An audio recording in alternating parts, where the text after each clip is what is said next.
Have you ever wished for a map, not for navigating roads, but for navigating your own life? A kind of guide to the human heart that shows all the possible paths we can take from complete darkness to, well, to brilliant light. Today, we're diving into exactly that. It's called the Anoufeng Sutra. Now, a sutra is just an ancient scripture, but this one gives us this incredibly profound and, you'll see, surprisingly clear look at our own inner journeys.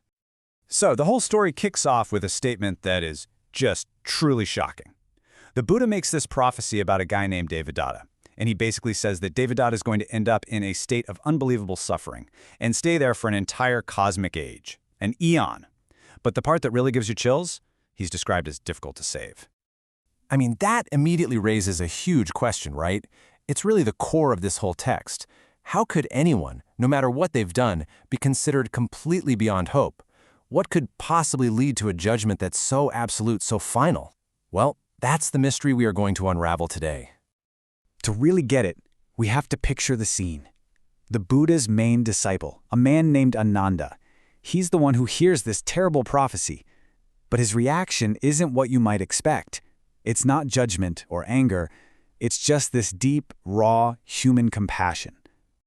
The text says that as soon as he heard those words, Ānanda just started weeping. And that one little detail is so important because it grounds this whole story in a place of real empathy. He's absolutely heartbroken at the idea of anyone suffering that completely. And it's his tears that get the Buddha to explain why. Why is this fate so certain? And that brings us to the diagnosis. See, the Buddha doesn't just make a dramatic statement and leave it at that.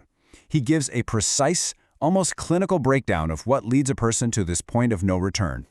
The reason is just chillingly specific. The Buddha says, "I do not see in Devadatta a single wholesome quality, not even the size of a hair." So get this, the critical point isn't the bad stuff Devadatta has done, it's the complete and total absence of anything good. There's just nothing left to work with. To really make you feel this idea, the Buddha uses this incredibly powerful metaphor.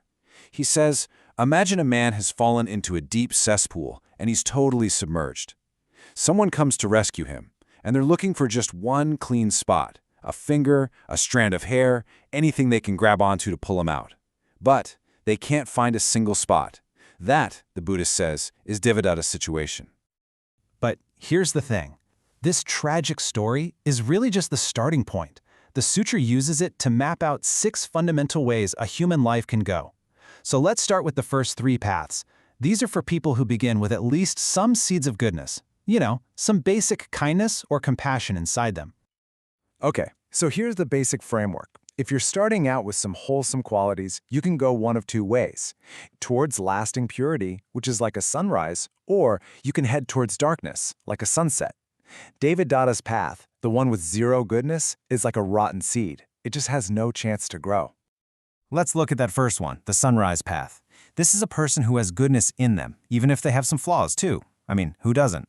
But by actively cultivating that goodness, it just grows stronger and stronger until it pushes out all the darkness, just like a rising sun fills the entire sky. This is the path of real progress, and it leads to lasting peace.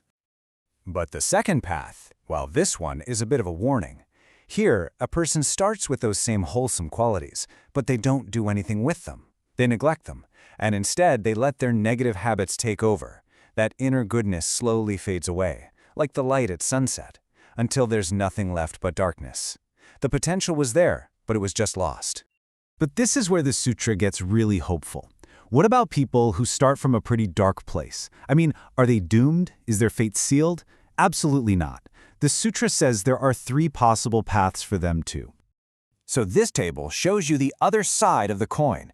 Even if you start with a lot of unwholesome stuff, you can still end up on a path to purity.